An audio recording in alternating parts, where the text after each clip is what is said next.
नमस्कार। आज की कहानी है कॉम्सोमोल कोटा, जिसे लिखा है अनुज ने। रूस अभी टूटा नहीं था।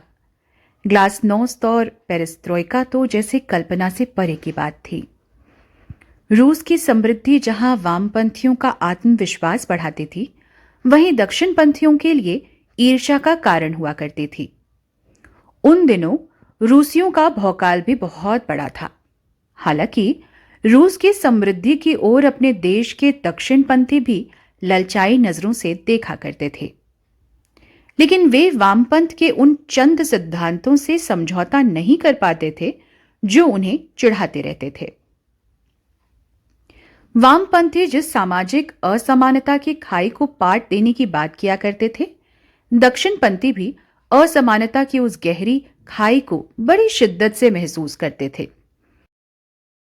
अपने देश के दक्षिणपंथियों को यह बात भी आकर्षित करती रहती कि रूस अपनी समृद्धि का प्रसाद तीसरी दुनिया के अपने उन पिछलग्गुओं में भी बांटा करता था जो उसे अपना नैतिक समर्थन दिया करते थे।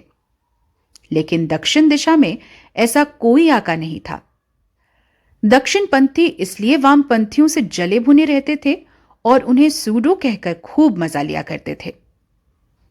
हालांकि दोनों विचारधाराओं से जुड़े आम लोगों की सामाजिक और आर्थिक स्थिति में तनिक भी अंतर नहीं होता था, फिर भी अपने देश के धार्मिक प्रवृत्ति के लोग अपनी लाख आर्थिक विपन्नता और असमानता के बावजूद वामपंथियों से घृणा करते थे और आर्थिक समानता स्थापित करने के लिए उनके नारों को एक छल सिद्ध करने की हर संभव कोशिश किया करते थे।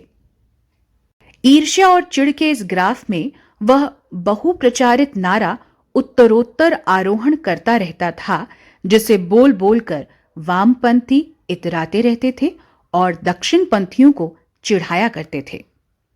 इस नारे को इतनी बार गुनगुनाया जाता था कि कई बार तो ऐसा लगने लगता था मानो यह नारा ही वामपंथियों का मूल सिद्धांत रहा हो।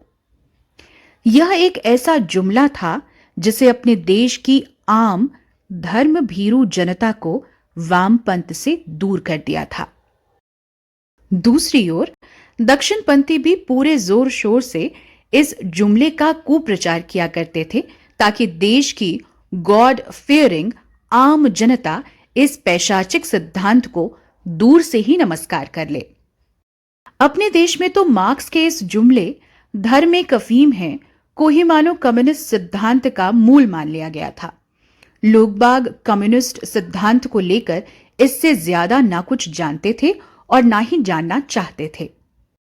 यह एक ऐसा बहुप्रचारित नारा था जिसके आभा मंडल में भारतीय वामपंथ का सारा जनोन्मुखी सिद्धांत धूमिल पड़ जाता था और अपनी तमाम जनवादी आकांक्षाओं के बावजूद वामपंथ अपने प्रतिपक्षियों के समक्ष मिमियाने लगता था। नहीं तो उन दिनों वामपंथी आंदोलनों के लिए अपने देश से ज्यादा उपजाऊ मिट्टी और कहां थी। उन दिनों हम सब कम्युनिस्ट लिटरेचर खूब खरीदते थे, सस्ती मिल जाती थी। पीपल्स पब्लिकेशन की गाड़ी आती और हम सब लूच पड़ते थे। गाड़ी के ऊपर बड़े बड़े अक्षरों में लिखा होता था चलता फिरता प्रेस, जिसे हम सब चलता फिरता प्रेत कहकर उसके प्रति अपना प्यार जताते थे। हम सब पार्टी क्लास को पूरी गंभीरता से लिया करते थे। पार्टी क्लास के प्रति पूरी श्रद्धा और तन्मयता दिखाई जाती। यह उम्मीद रहती कि पार्टी अच्छे प्रदर्शन के बाद इंजीनियरिंग या मेडिकल पढ़ने के लिए कॉम्सोमोल कोटे पर रूस भेज देगी। हालांकि हम लोगों की उम्मीद हमेशा एक उम्मीद ही बनी रही। हम जैसों की तो बारी ही कभी नहीं आ पाई। आती भी कैसे? सारी सीटें तो पार्टी में ऊंचे ऊंचे पदों पर बैठे कॉमरेडों के नाते रिश्तेदार ही ले उड़ते थे। बाद में तो रिश्वत भी चलने लगी थी। पैसों के इस खेल में हम सब और भी पिछड़ जाते थे। लाखों की लेन देन होती।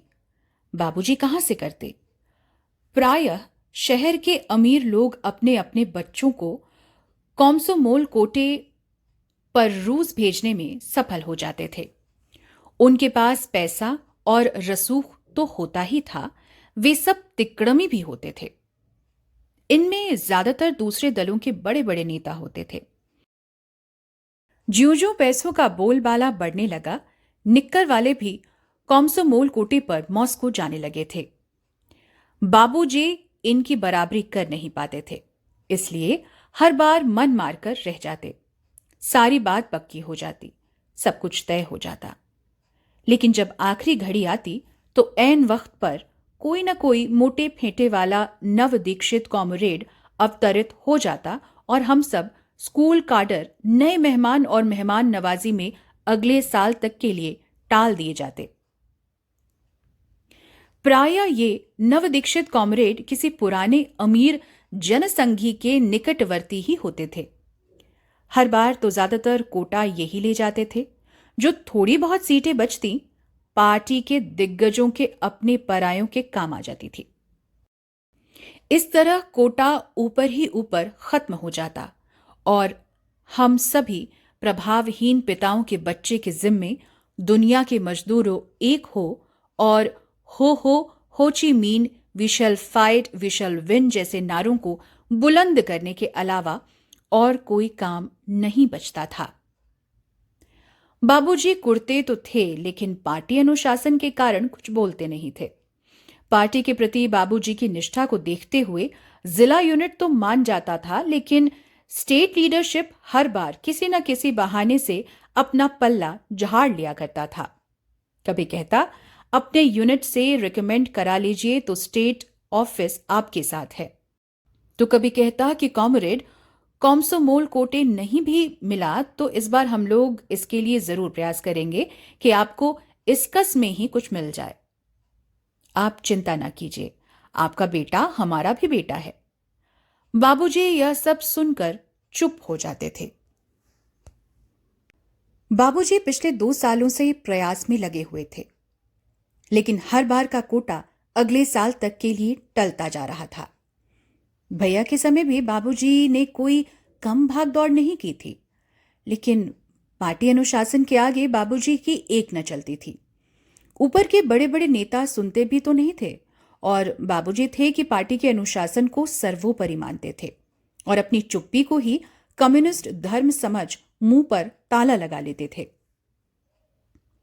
बाबूजी पार्टी के नियम कायदों से इस तरह बंधे हुए थे कि पार्टी के हर अच्छे बुरे निर्णय को ब्रह्मवाक्य समझकर माथे से लगा लेते थे। मां को यह अंधी निष्ठा फूटी आंखों ना सुहाती थी। वे इस बात को लेकर बाबूजी से खूब लड़ती। जब भी मौका मिलता बाबूजी की दुखती रग को दबा देती। मां कहती, आखिर क्या मिला आपको इतने सालों की होल टाइमरी से? 60 रुपए में जीवन भर की गुलामी? जान देते रहते हैं पार्टी के लिए। न पार्टी को शर्म न आपको समझ। आदमी कभी नहीं पहचानिएगा आप। आजकल कोई अपना है कि हर जगह लगते हैं हनुमान जी की तरह छाती फाड़ के दिखाने। अब चुप भी हो जाओ। बाबूजी मां को झिड़क कर चुप कराने का प्रयास करते थे, लेकिन मां को कौन चुप करा सकता था? मां का रिकॉर्ड एक बार बजना शुरू होता तो बजता ही रहता। क्यों चुप हो जाऊं? लाठी खाने के लिए मेरा मलिकार। पार्टी प्रोसेशन में पीछे पीछे घूमना हो तो मेरा बच्चा घूमे, रात बिरात जब न तब।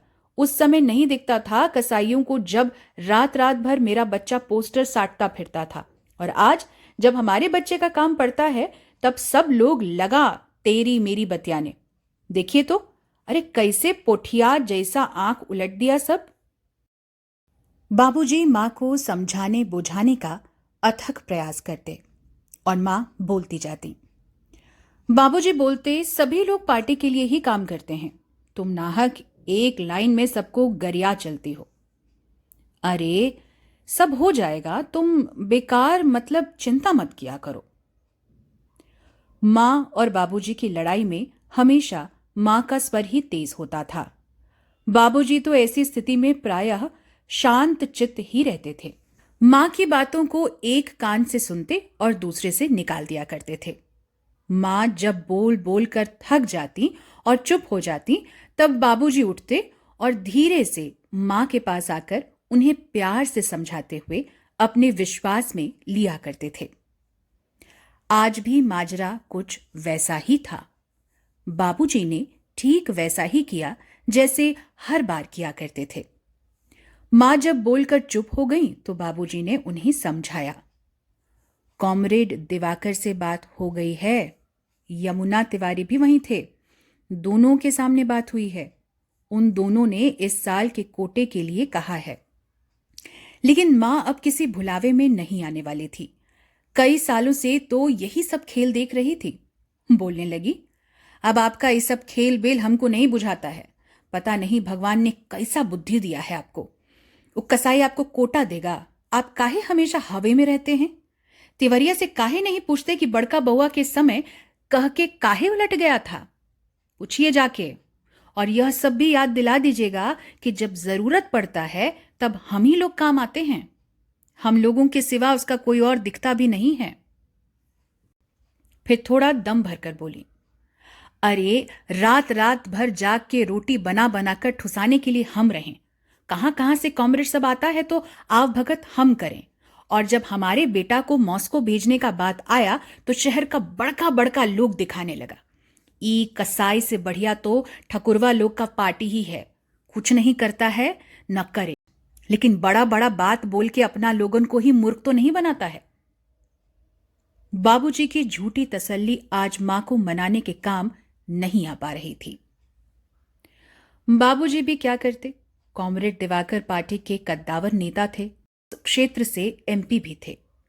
अब उनके साथ जुबान दराजी तो कर नहीं सकते थे। करते तो करते कैसे? पार्टी अनुशासन का सवाल सामने मुंह खोले खड़ा हो जाता था। कहने को तो पार्टी समानता के सिद्धांत पर चलती थी और समाज में समानता लाने की ही लड़ाई लड़ रही थी। लेकिन पार्टी के अंदर दिवाकर और तिवारी जैसे कई ऐसे दिग्गज कॉमरेड थे जो व्यवहार में किसी पुराने सामंत से कम न थे। समानता जैसे शब्द केवल सिद्धांतों में ही रह गए थे। वास्तव में ज्यादातर कॉमरेड भी अन्य राजनीतिक दलों के कार्यकर्ताओं की तरह जात पात और व्यक्तिगत महत्वाकांक्षाओं से ऊपर नहीं उठ पाते थे। सभी राजनीतिक दलों का चरित्र एक जैसा ही था।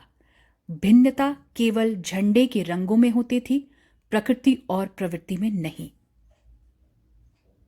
लोग तो सभी दलों में एक जैसे ही होते थे। उन दिनों कम्युनिस्ट पार्टी भी तो कई खेमों में बटी हुई थी। खेमों में बटी ये वामपंथी पार्टियां हमेशा एक दूसरे की जड़ खोदने में लगी रहती थीं। बाबूजी इन्हीं में से एक खेमे के होल टाइमर थे। उस दिन बड़ी हिम्मत करके बाबूजी ने कॉमरेड रमापति बाबू को अपनी समस्या बताई थी। बाबूजी ने सकुचाते हुए कहा, कॉमरेड, मेरा बेटा भी इंटर पास हो गया है। बहुत बढ़िया बात है।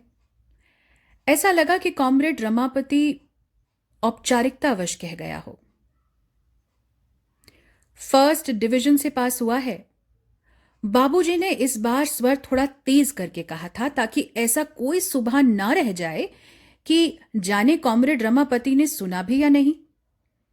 बाबूजी के इस बात से कॉमरेड रमापति बाबू थोड़े सतर्क हो आए थे। शायद उन्होंने बाबूजी की मंशा भांप ली थी। हाँ तो बढ़िया बात है ना, मेरी तरफ से मिठाई खिला के उसे मेरा आशीर्वाद दीजिएगा। कॉमरेड रमापति ने यह बोलते हुए मानो बातचीत पर पूर्ण विराम लगाने का प्रयास किया था, लेकिन बाबूजी ने बात आगे बढ़ाई। आशीर्वाद का मिठाई तो तब होता कॉमरेड जब बाबूजी ने दबी जुबान में बोलते हुए बात अधूरी छोड़ दी थी। शायद पार्टी अनुशासन का सवाल फिर से सामने खड़ा हो गया था। मतलब क्या कहना चाहते हैं? कॉमरेड रमापति ने स्वर को थोड़ा कठोर करते हुए पूछा था। बाबूजी अब हृदय को कठोर करते हुए सीधे सीधे काम की बात पर आ जाना चाहते थे। जो बात बहुत दिनों से उनके मन को चुभ रही थी, आज बोल देना चाहते थे। इसलिए दबी जुबान में ही सही, पर जैसे फूट पड़े, कॉमरेड, इस बार का कॉमसोमोल कोटा मेरे बेटे को मिल जाता तो हमारा भी जीवन सफल हो जाता। बड़का बेटा के समय तो नहीं मिल पाया था, कुछ पार्टी का ही मजबूरी बीच में आ गया था। आप तो सब जनवे करते हैं। इतना सुनकर कॉमरेड रमापति चुप हो गए थे। उन्हें इस तरह चुप देख बाबूजी ने फिर से गुहार लगाई। कॉमरेड को याद होगा, उस समय आपने ही छोटे बेटे के लिए आश्वासन दिया था। बाबूजी ने दबाव बनाए रखा, लेकिन दबाव को बनाए रखना शायद उनके लिए भारी पड़ रहा था। कुछ ही देर बाद धीरे धीरे उनका यह दबाव स्वतः कम होता हुआ जान पड़ने लगा। ऐसा जान पड़ा मानो दबाव बनाते बनाते वे गिड़गिड़ाने लगे हों। बाबूजी जीवन में पहली बार अपने किसी व्यक्तिगत काम के लिए किसी के सामने इस तरह गिड़गिड़ा रहे थे। इस गिड़गिड़ाहट से उन्हें कितनी बार मरना पड़ा होगा। यदि मां को इसका अंदाजा होता तो शायद वे बाबूजी को कभी कोटे के लिए ना कहती। थोड़ी देर सोच विचार के बाद कॉमरेड रमापति ने बाबूजी को समझाने वाले अंदाज में कहा, देखिए कॉमरेड, संगठन के अपने नियम कायदे हैं। काम तो सिस्टम से ही होगा ना। हर बात के लिए पार्टी में सिस्टम बना हुआ है। सिस्टम को तोड़ा तो नहीं जा सकता। अब हम लोग ही नियम तोड़ने की बात करने लगेंगे तो क्या मैसेज जाएगा नए नए कॉमरेडों पर। धीरज रखना चाहिए। हमसे जो बन पड़ेगा हम करेंगे। आप इतना चिंतित मत होइए। कॉमरेड रमापति के इन ठंडे शब्दों ने बाबूजी के उत्साह को थोड़ा झटका दिया था, लेकिन शायद बाबूजी इस बार कमर कसकर ही आए थे। अभी वे मानने वाले दिख नहीं रहे थे। उन्होंने अपनी उम्मीदवारी को पक्का बनाने के ख्याल से एक बार फिर जोर देकर कहा, निचली यूनिट से तो नाम भेजा जा चुका है, सब पॉजिटिव है, बड़ा बढ़िया रिकमेंडेशन दिया है डिस्ट्रिक्ट यूनिट ने। तो मुश्किल क्या है, समय लगता है, इंतजार कीजिए। रमापति बाबू इतना बोलकर किसी और कॉमरेड की ओर मुखातिब हो गए थे ताकि बाबूजी के इस झंझट वाले काम से मुक्ति मिल जाए। लेकिन शायद अब तक बाबूजी का धैर्य टूट चुका था। जब धैर्य टूटता है तो लिहाज भी टूट जाता है। वे अब लिहाज छोड़कर कॉमरेड रमापति बाबू के कान के पास सरक आए और अंतिम बात पर आते हुए कठोर स्वर में बोलने लगे, कॉमरेड, सुनने में आया है कि इस बार का कोटा जायसवाल जी के बेटे को दे दिया गया है। कॉमरेड दिवाकर ने वीटो लगाकर दिलवाया है। कॉमरेड दिवाकर का नाम सुनकर कॉमरेड रमापति गंभीर हुए। वे केवल हूं भर कहकर रह गए थे। बाबूजी बेचारे कभी स्टेट ऑफिस जाते तो कभी डिस्ट्रिक्ट ऑफिस, कई बार तो सेंट्रल ऑफिस भी जा चुके थे, लेकिन इस भाग दौड़ का नतीजा कुछ न निकला। वही ढाक के तीन पात। तिकड़मी राजनीति के बीच बाबूजी की एक न चली थी। हाथ कुछ भी ना आया। आता भी कैसे? उन दिनों मेडिकल और इंजीनियरिंग में दाखिला एक बड़ी चीज हुआ करती थी, इसलिए कॉमसोमोल कोटे पर राजनीति आम बात हो गई थी।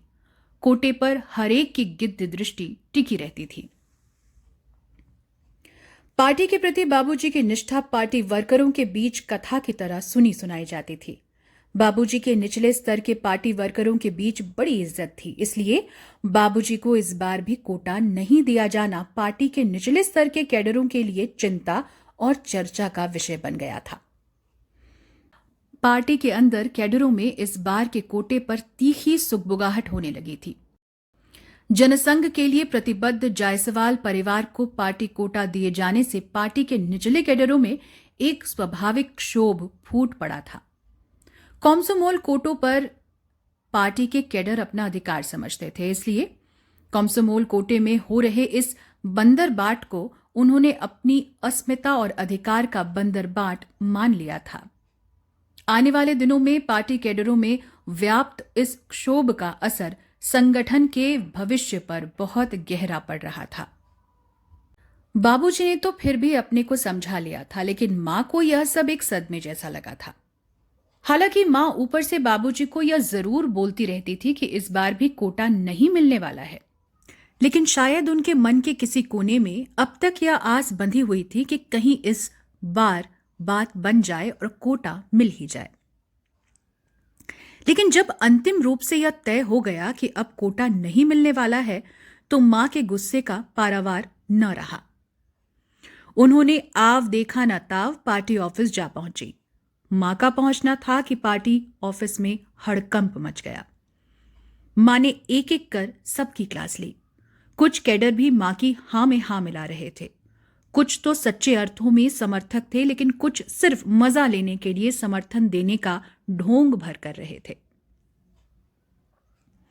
बाबूजी को जैसे ही पता चला, तत्काल पार्टी ऑफिस जा पहुंचे और किसी तरह से मां को समझा बुझाकर वापस घर ले आए। उस दिन से मां प्रायः हर रोज किसी न किसी बहाने एक बार पार्टी को भला बुरा जरूर कह डालती थीं। ऐसा नहीं था कि मां हमेशा से ही ऐसी थी।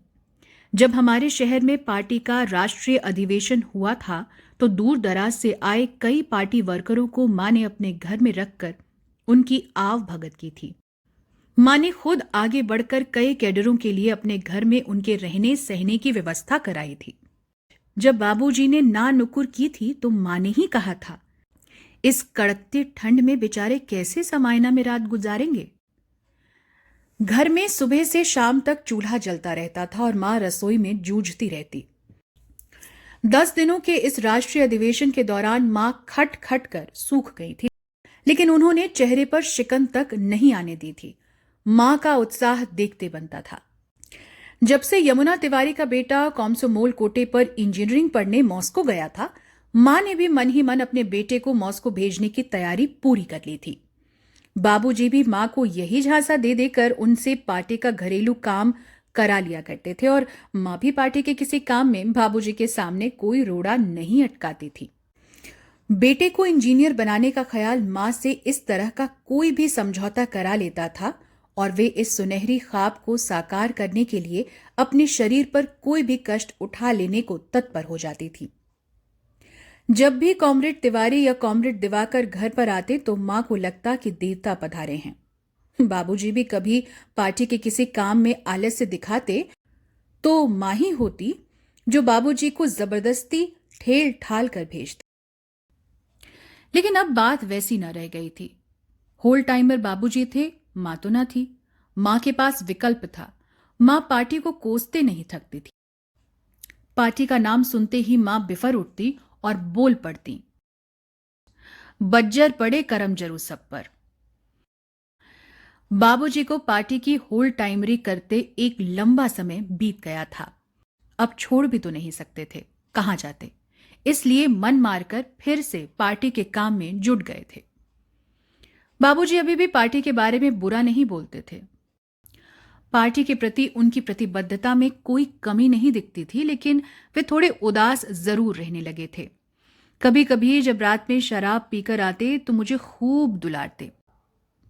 फिर बोलते, बेटा, लाल चुनर वाली तुम्हारी दादी को बेईमानों और सामंतों ने हड़प लिया है। बाबूजी जब ऐसा बोलते, तो लगता माने क्षण भर को उनकी आंखें सूनी हो आई हों, लेकिन मैंने महसूस किया था कि उनकी आंखों का सूनापन बहुत देर तक उनकी आंखों में टिक नहीं पाता था। गजब का जीवट था उनमें। वे थोड़ी देर तक मेरी ओर प्यार से देखते रहते और फिर एक अदम्य शक्तियों से भरी हुई मुट्ठियों को भींचकर बोल पड़ते, लेकिन बेटे, हमें घबराना नहीं चाहिए। हम लड़ेंगे, लड़ेंगे दुष्टों से बिना थके। हम थकेंगे नहीं। थकान पौरुष का शत्रु होता है। लेनिन कहा करते थे कि थक जाने और हार कर बैठ जाने से अच्छा होता है मर जाना। यह सब बोलते हुए बाबूजी का गला भर आता और एक अनायास उदासी फिर से उनके चेहरे पर खेलने लगती थी। मैंने अब तक साइंस छोड़ आर्ट्स विषय में दाखिला ले लिया था। उस दिन मैं इतिहास की कोई पुस्तक पढ़ रहा था। बाबूजी अभी अभी कहीं से लौटे थे। आज फिर से शराब पीकर आए थे।